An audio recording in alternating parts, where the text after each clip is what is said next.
Don't let anyone eat you out of house and home to supersize and grow your business. Sharon Horne-Ellstrom here, and our idiom today is eat you out of house and home. Now this idiom's been around for probably a couple thousand years. William Shakespeare used it in his play Henry IV. I believe it was, it was around 1600, right, about 1597, I think it actually was performed.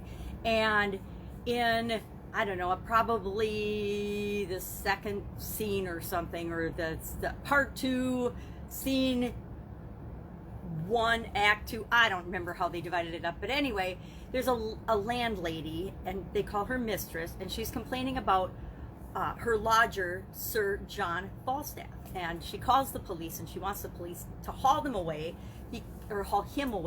because she says he's eating her out of house and home, and that he has put all of her substance and all of her everything she owns into that big fat belly of his. So it's pretty comical. William Shakespeare tended to write some very interesting comical things in his time, and it reminds us that sometimes people that we're in charge of, or that we're taking care of, or that we're responsible for, can actually waste and squander our resources for whatever their reasons, they might have. Now, the first time I actually really remember hearing and consciously paying attention to this particular idiom was in college. My sister, who's a year younger than me, and I went to the same college for a couple of years. We went to Marquette University in Milwaukee, and we made friends there. Of course, we lived in the same dorms. We ended up meeting a lot of the same people and having similar friends. So over, I believe it was Thanksgiving holiday, we invited some of our friends to come home with us because they lived far away, East Coast and West Coast, and they weren't going to go home. So instead of being stuck at school, we brought a handful of them home with us. Now, they were guys, right? I grew up in a family of all girls, pretty small girls. I mean, I'm 5'1.5", and I am the second tallest of my sisters. So small family. So my mom had never experienced anything like 5 teenage boys coming home and eating with us and staying with us. So I remember the first morning, the first breakfast my mom made, she's at the stove, she's cooking up a storm, because she liked to make us breakfast and stuff when we came home. And she made 3 dozen eggs. She made, I don't know how many plates of pancakes, giant stacks of hotcakes and pancakes, bacon and sausage, pounds and pounds of bacon and sausage, because the guys were used to eating in the dorm, and we had meal plans where you could eat whatever you wanted when you were in the dorm. So it was like short order cook. And she's like, you boys are going to eat me out of house and home. And so that was the first time I remember being exposed to that idiom and hearing it and thinking it was a good thing because we were all having a really good time. And of course, they weren't going to eat us out of house and home. My mom and dad could afford to feed some teenage boys for the weekend. But over the years, I've had other experiences with this particular idiom. My sister raised a hockey player, and he was on the Wisconsin State Championship team. Well, they went to state all 3 years, and they won his junior and senior year in high school. They were the Wisconsin State champs. And he'd go to practice, and they'd burn out, and sometimes twice a day, they would burn about 10,000 calories of practice, which is kind of unfathomable for me, but pretty cool. But he would have to replace those calories, and so she just felt like she was just always trying to find enough to feed him and keep his calorie intake up so he could build muscle and perform well on the hockey team. We see this in our businesses and in our the places we work.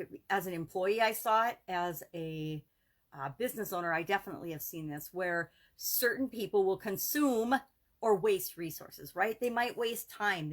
Probably time is the most common wasted resource in any occupation, any job, any life.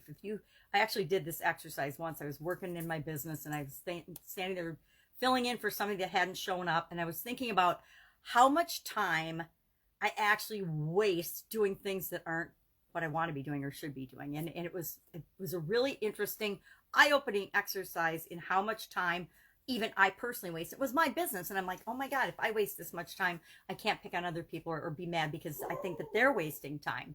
So time is probably, time, and then money or office supplies or not getting bids or wasting raw materials or wasting our talent or our energy are just some ways that we eat ourselves and eat our own businesses out of house and home if we're not managing our resources and paying attention to them.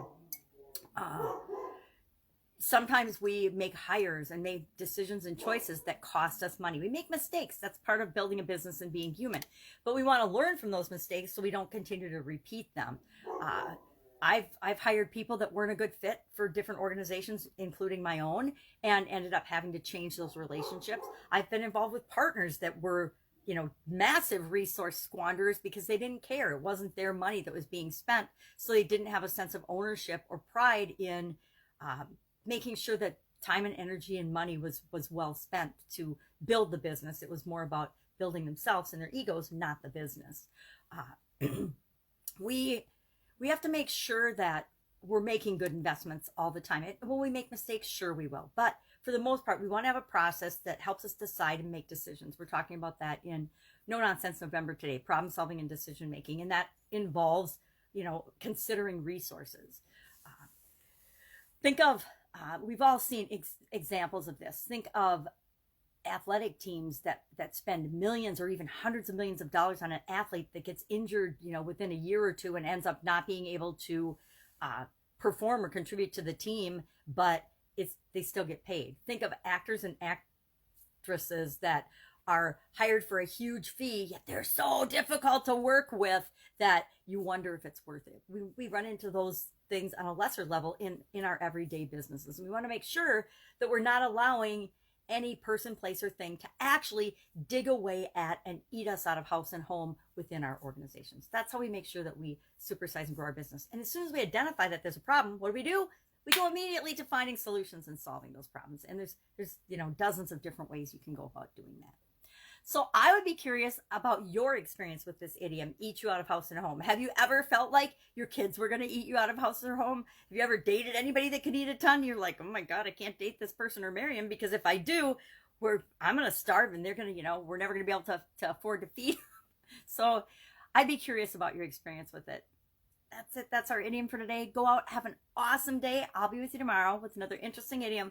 What does it mean? Where does it come from? And how might you use it in your business right now? Take care.